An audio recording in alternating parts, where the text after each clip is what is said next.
Hello, welcome to the latest video from the School for Discipleship here in Bournemouth at our Woodbury Avenue site. Hi Chris, I'm here with Chris Jack. Chris. Good to see you. And you? Is the day going well for you? Yeah, so we're coming up, it's not far off half term actually, though with half term coming up, we've got a special day just before with your son Ben Jack. That's right, yeah, he's going to come and talk about evangelism.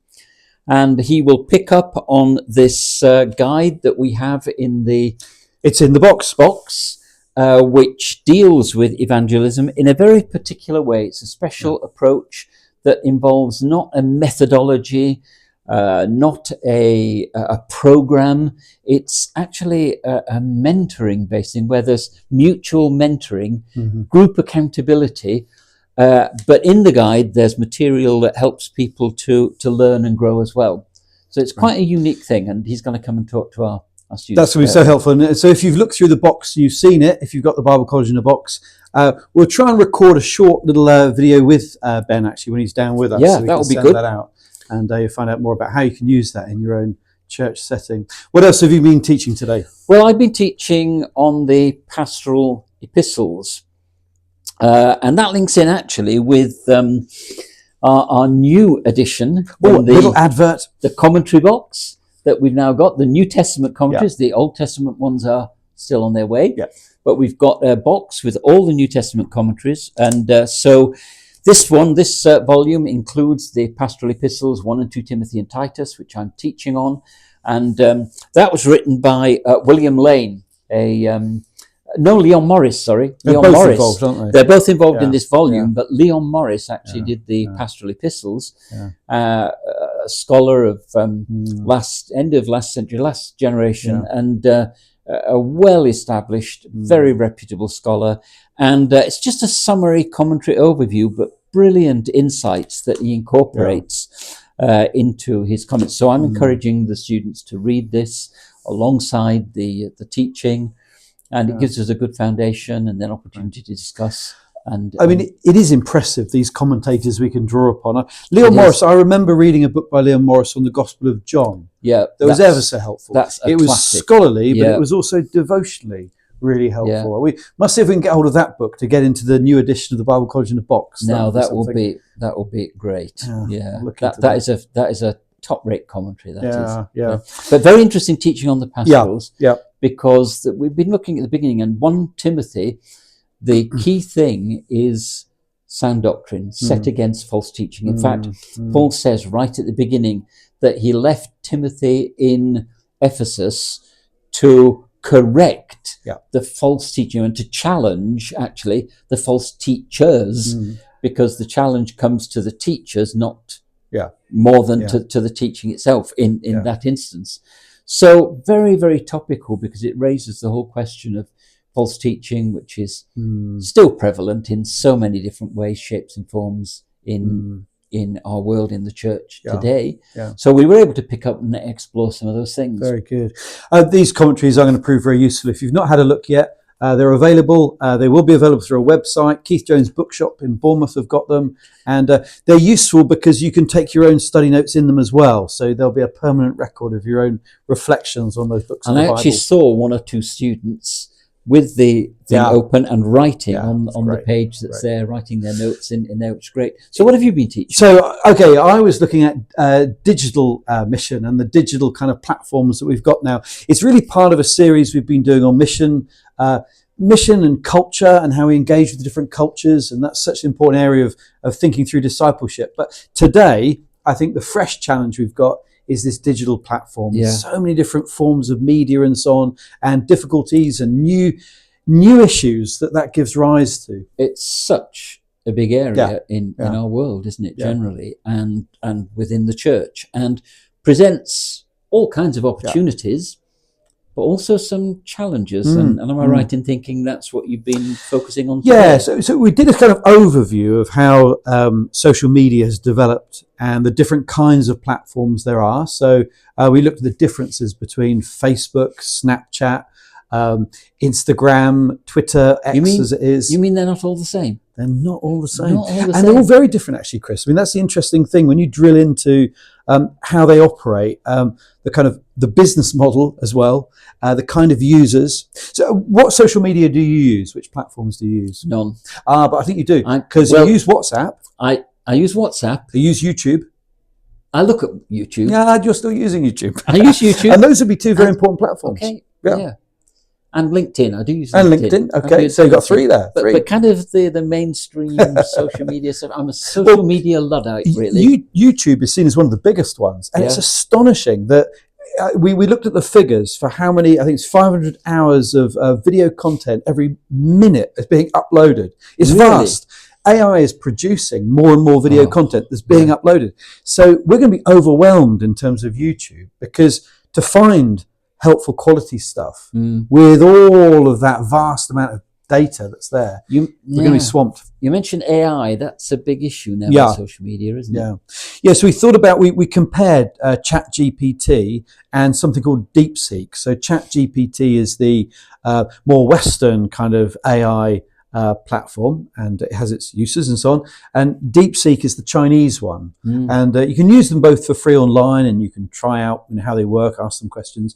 But it's just fascinating, I won't go into this now on the video, but fascinating the differences, because what they permit and what they don't permit, and how they answer questions. Because there's a lot of misinformation, of course, lots of mistakes and errors. They even call it hallucination with AI, that it hallucinates and invents facts that are just not true. Goodness me. So AI, but let's not, I mean, we shouldn't be Luddites. I know you use that expression. I do think it's important we engage with this content. And I think there's great value in AI as well. I don't think it's all negative. So there's a good book by Ethan Mollick that we recommended today. Ethan Mollick's book on artificial intelligence. And the basic point of the book is that if you use AI as like a research assistant, and you always scrutinize what it gives you, it can be really powerful. If you use AI as your master and you're just listening to what it gives you, then it's a disaster. And that's the worry about how far AI will go. I'm going to make a confession here. As an experiment, when I was preparing for my lectures on the pastoral epistles, I actually said to ChatGPT, write a summary of 1 Timothy, and it produced this couple of page document thing that was, in that instance, spot on. I actually read it through, and I thought, I couldn't have done it better. It is in that instance, but this issue of needing to check and verify facts is an important one, isn't it? But it clearly has got great value and potential. So we can't ignore it. We have to use it, and that's true. I think with all these platforms, they have some value, they have some dangers, and the reality is that you personally can choose not to use a certain kind of social media, but the world is still going to continue. And these, we've got 1 billion users, 2 billion users for some of these platforms. So the scale is enormous, and we need to be aware of it. So we're trying to think some of this through, actually, and some of the issues we're facing. And as Christians, we do need to be savvy, don't we? And not, I use the word Luddite of myself in the sense that I'm not really into, personally, a lot of the social media. But it is important that we understand what's going on. And aware, and also maximise the benefits and the best of these things. And we've got different callings, haven't we, if you can use that language. For some people, they will be down at the pub or at the football club or whatever it is to share their faith, and that will be their kind of sphere of influence. And for many people, they will have opportunity within one of the social media platforms or several of them to have some kind of influence, and it may be very small. But what we put out there, I think, is part of the salt and light of being in the world. And I think we need to be really careful not to get sucked into some of the dangerous things that are happening on social media. That's really interesting. I smile because we mentioned my son Ben earlier, who's coming to do some teaching on evangelism for us.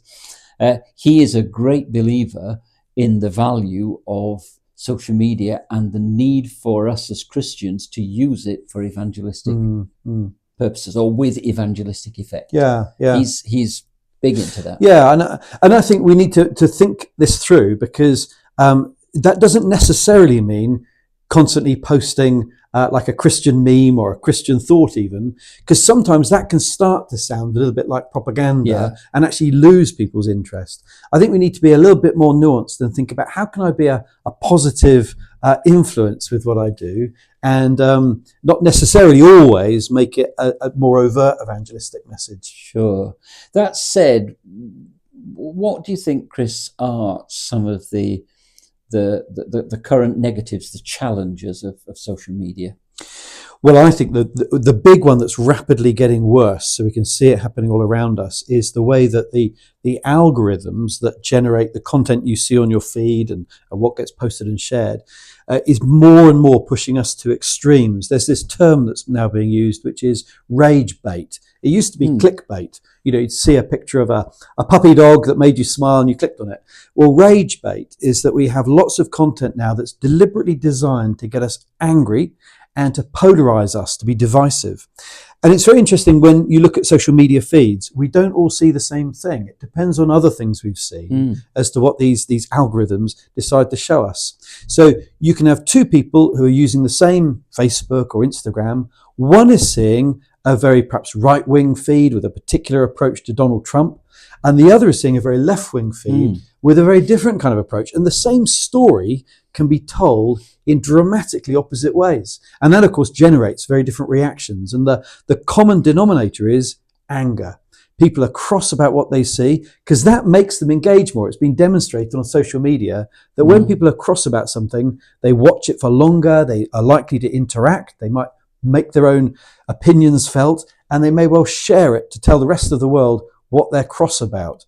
This is very dangerous. It is, because that means we are subtly being influenced by forces outside of ourselves that we're not necessarily conscious and aware of. Yeah.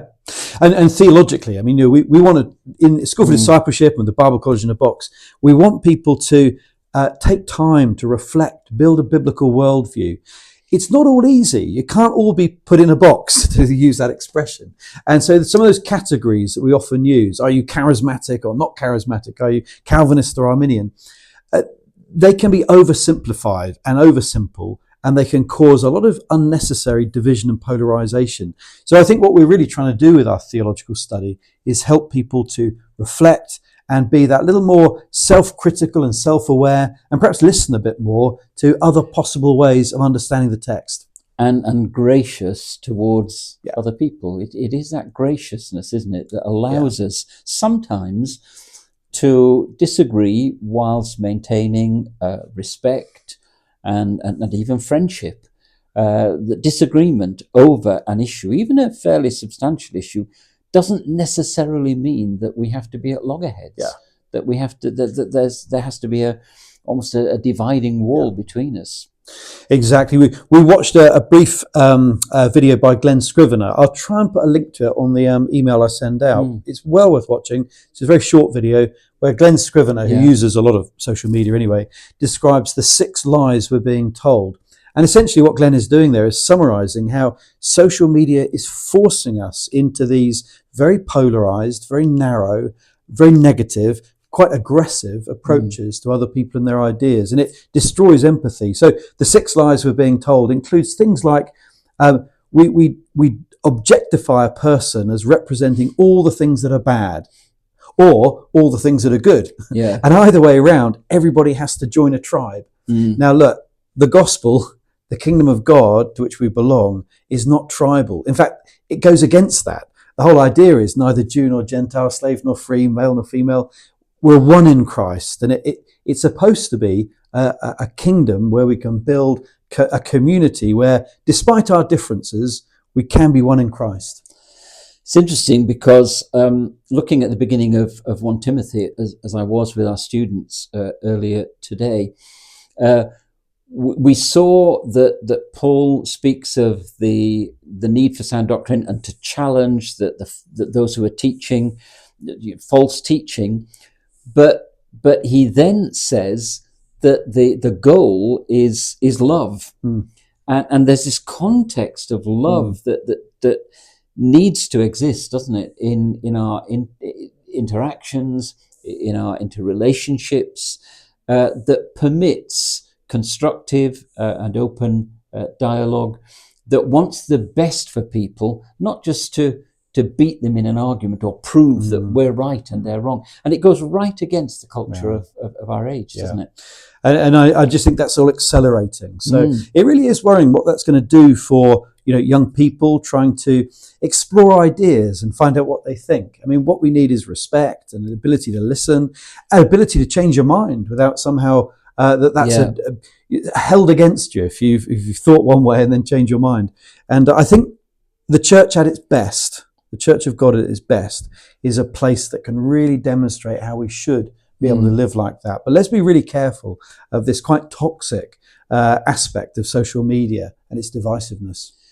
So I guess the bottom line is the need to identify the value, the constructive ways in which social media can be of benefit, both personally and in our wider relationships and in as concerns the church, whilst kicking back on some of these toxic elements and the dangers. And that is a challenge, isn't it? Yeah. And let's keep our eyes on the news as well. Obviously, debates are going through Parliament regarding the use of smartphones, social media for the under 16s. Australia put in a ban. It seems to me to be based on really good, solid research, that it's particularly damaging to young people. So I know it's being debated in Parliament. Well worth praying about this one. Again, I don't want to polarize over this issue, but well worth praying about it, because I think particularly for young people, this has been a very... this last decade has not been helpful for mental health, for anxiety, and for developing good critical thinking. Yeah, and I understand that one or two other European countries are exploring this as well. So it's becoming quite an issue. I think we're seeing a bit of a kickback almost, or a recognition of things that have run for quite some time now, and we're beginning to see the outcomes, and they're not all good. No. And surely that's a positive thing to begin to.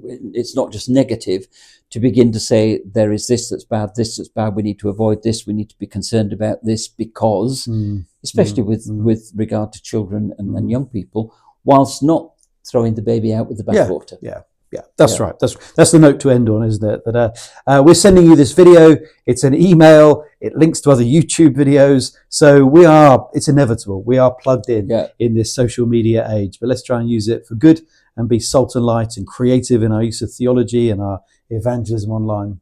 Absolutely. Thanks, Chris. Thank you very much for your time today. And there's a special guest lecturer today, Steve Brady, who's come in to share. That's why the two of us are together while the teaching's going on today. Steve Brady sharing on the doctrine of Christ. So we'll be back with you next week and send out another email then. But thank you for joining us on this journey of a community of learning with the Bible College in a Box and School for Discipleship. Thank you and God bless. See you soon.